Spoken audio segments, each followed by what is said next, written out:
My very first meal, it was almost like the Last Supper for me because Hello, everybody. This is Rodney and Tiffany Bustle. Welcome to our YouTube channel. We really appreciate you all for just subscribing to our channel and what am I trying to say? We just want to thank you all for subscribing to our channel and purchasing our book.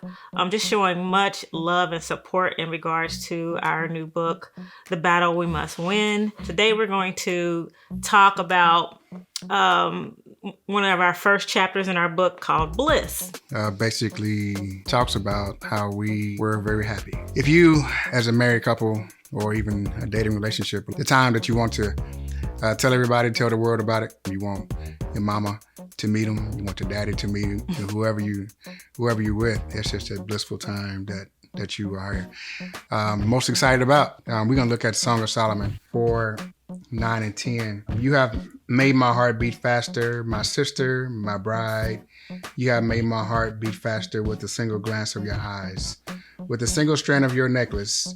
How beautiful is your love, my sister, my bride. How much better is your love than wine. Solomon is super excited about his wife. He's romantic too. If I take it back to like when I first met Tiffany, I was young cat right out of college, but I was working and I met this lady. So I didn't quite meet her yet, but I was checking her out and she walked by and there's the brother's thing to do is to look at the front, but also you gotta look at the back.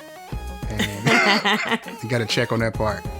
And then one of the last times I walked by and I smiled, I reached over, grabbed her hand, I looked her in the eye and I said, "You have a beautiful smile." It was smooth, wasn't it? She then began to smile even harder when I told her that. Yeah, let me tell my version. But I never thought that he would stop by my cubicle and do what he did that day. Just walked by, grabbed my hand and said, "You have a beautiful smile." I'm on the phone with an agent and I'm like, I didn't know what to say.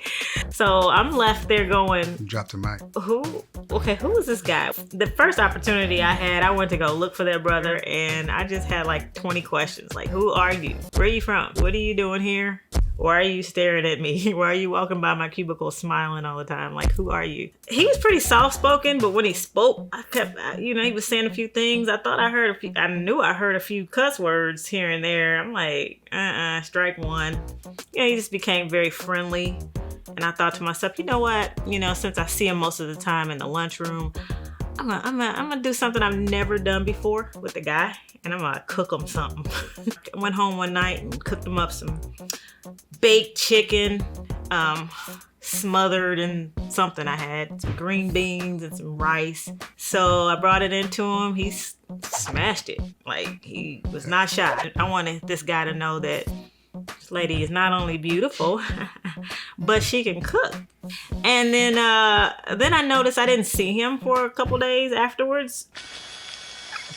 My very first meal, it was almost like the Last Supper for me because I ended up calling in that next couple of days because I was sick. I had to go to immediate care to get taken care of because her lunch that she made me sick, which is pretty bad. What's that saying? The way to a man's heart is through his stomach. So that was my. That was her effort. That was my effort. Yeah. It didn't go quite well, but 20-something years later, we're still here. Still got a stomach. Still got a stomach, and he still got me. Oh, our first date. Oh my goodness. We're gonna go out to eat. He shows up at my doorstep and he says, "Hey, where you want to go?" Wait, I got $20. So whatever we pick, just know I got $20. So I'm thinking in my mind, strike two. But see, my logic was, right? My logic is I'm making $12 an hour, right? So I'm not gonna go out here and spend $50 on a date, on the very first date, and I never see this woman again. But you came back. You're right, I came back. You came back. We had the best time that night too. It was just funny because I'm like, where are we going for $20? Remember, we rode around, finally found a parking space, walked all the way to the Union Station. And when I tell you our meals came up to $19.99. Yeah, we ate good though. We had good conversation. He made me feel comfortable. We laughed a lot.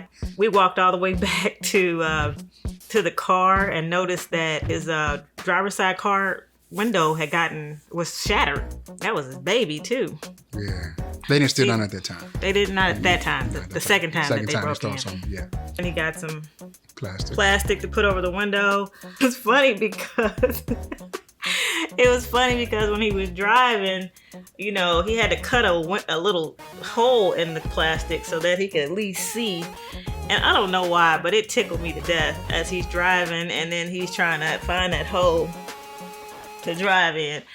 And, I didn't want to make him feel worse than what he already did, but I laughed so hard just watching this man just try to maneuver through the streets. And that's pretty much been like the way things were when we first met. We made light of just about everything. A lot of people mentioned their first year of marriage being the toughest year. Yeah. Our first year was pretty good. Our first year was good. It was still a moment of bliss. However, we wish it would have stayed that way. Based off of those first few months that we were together, we thought we could tackle anything because we made light of everything. Even the fact that, he was with me and I already had a child, I thought we could get through anything. I mean, we had a very blissful and very fulfilling relationship at that time.